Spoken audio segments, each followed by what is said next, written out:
नमस्कार, मी मुश्ताक खान. आपण पाहताय सकाळच्या बातम्या. सुरुवात हेडलाईन्स ने करूया. काँग्रेस आणि राष्ट्रवादीमध्ये 20 ते 22 जागांसाठी पेच निर्माण झालाय. त्यामुळे आघाडीच्या चर्चेचं गुऱ्हाळ अजूनही 2 दिवस तरी सुरू राहणार आहे.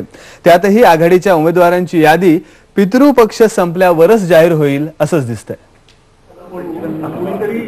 काँग्रेस आणि राष्ट्रवादीमध्ये जागा वाटपासाठी बैठकांवर बैठका होत आहेत, पण काही केल्या आघाडीचा फॉर्म्युलाच ठरत नाहीये. बिल्कुल विवाद नहीं है, जो भी है बिल्कुल साइलेंटली हो रहा है.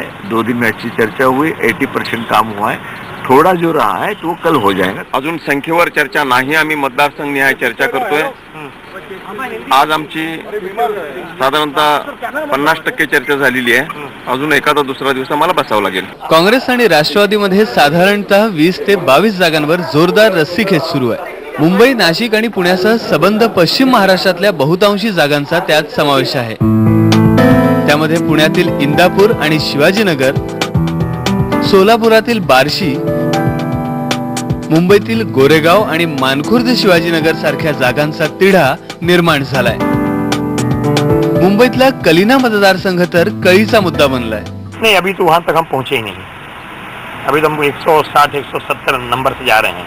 कलिना तो 175 पे आएगी. दोन्ही काँग्रेसला मोठ्या संख्येनं जागांची अदलाबदल करायची आहे, पण त्यातून मार्ग निघत नाहीये. नाही, काही चर्चा झाली, त्याला पेंडिंग ठेवलेल्या आहेत आणि म्हणून ज्यावेळी चर्चेच्या माध्यमातून उद्या परत आम्ही बसू तर आम्हाला आत्मविश्वास आहे की त्यातून मार्ग काढण्याचा प्रयत्न निश्चित स्वरूपात केला जाईल. जागांचा घोळ कायम आहे. चर्चेचे फळ रंगतायत. त्यातून अनेक नवे वाद निर्माण होत आहेत. ते सोडवायला अखेर मॅडम आणि साहेबच लागणार आहेत असं दिसतंय. शेवटी फैसला दिल्लीच्याच हातात असणार आहे. जागांचा पेच सोडवण्यासाठी आता दिल्लीत आकडेमोड करावी लागणार आहे. त्यामुळे जागा वाटपाच्या फॉर्म्युल्यावर पितृपक्ष संपल्यावरच खऱ्या अर्थानं शिक्कामोर्तब होईल असंच दिसतंय. व्हिडिओ जर्नलिस्ट गणेश काळेसह आशिष जाधव, IBN लोकमत, मुंबई. आणि या बातमीनंतर इथे आपण एक ब्रेक घेऊयात. पहा फक्त IBN लोकमत.